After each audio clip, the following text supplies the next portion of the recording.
श्रुति भगवती जो कहती है वही भागवत के आरंभ में है, जन्मादस्य यत। ये बड़ी अद्भुत बात है। जो ब्रह्म विद्या है अथवा श्री विद्या अथवा अभेद विद्या अथवा जिस विद्या के माध्यम से सब कुछ प्राप्त हो जाता है, उस विद्या के सूत्र हैं ये जन्मादस्य यद। जो प्रस्थानत्रयी के साधक हैं, जो गीता ब्रह्म सूत्र उपनिषदों के अध्येता अथवा उपासक हैं, जो उसका स्वाध्याय करते हैं, उनके जीवन में कहाँ कष्ट रहता है। भागवत के प्रथम स्कंद में पहला ये श्लोक जो ऐसा कहता है, आदि कवये मुह्यन्त यत सोरया। ये आदि कवि कौन है? आदि कवि कुछ वाल्मीकि को कहते हैं आदि कवि। यद्यपि आदि कवि जानते हो कौन है? ब्रह्मा। पर उपनिषदों में तो कुछ और बात आई है, कबीर मनीषी परिभू स्वयंभू। सच तो ये कि कवि आदि कवि भगवान नारायण ही हैं, जिनकी ये सकल रचना है। तेजो वारे मृदाम यथा विनमयो, ये सारा कुछ जो है उनके द्वारा रचित है। इसमें वो रहकर भी इससे भिन्न हैं। धामना स्वेन सदा निरहस्त कुहकम सत्यम परम धीमहि।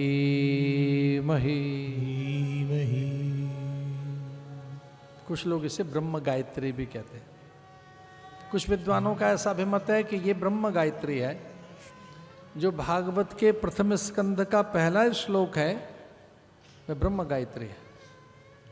इसका स्मरण मात्र ही, इसके उच्चारण मात्र से, इसके श्रवण मात्र से ही हमारे संपूर्ण पापों का, कलमश का, कषायों का, मल विकारों का, विक्षेप आवरण का, अविद्या अस्मिता राग द्वेष का, अभिनिवेश और अहंकार का शमन होने लगता है।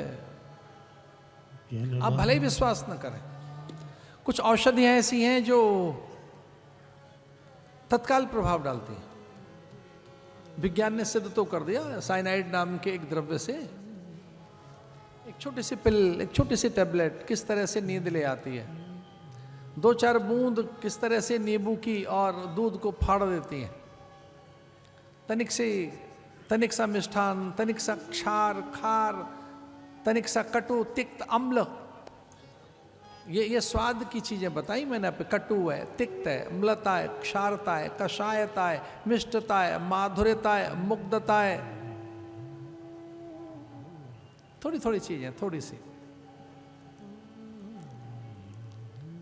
अब बड़े खिन्न बैठे हैं, म्लान बैठे हैं, दुखी बैठे हैं, अचानक किसी का स्मरण आ जाए, अप्रसन्न हो जाते हैं। लो भोली दास्ता फिर याद आ गई। अचानक आपको कुछ याद आ जाती है, आप प्रसन्न हो गए। कभी कभी आपका मुख म्लान हो जाता है, किसी को याद करके आप आनंदित हो गए, चहक रहे हैं, और किसी को देखकर आप असहज हो गए, अशांत हो गए।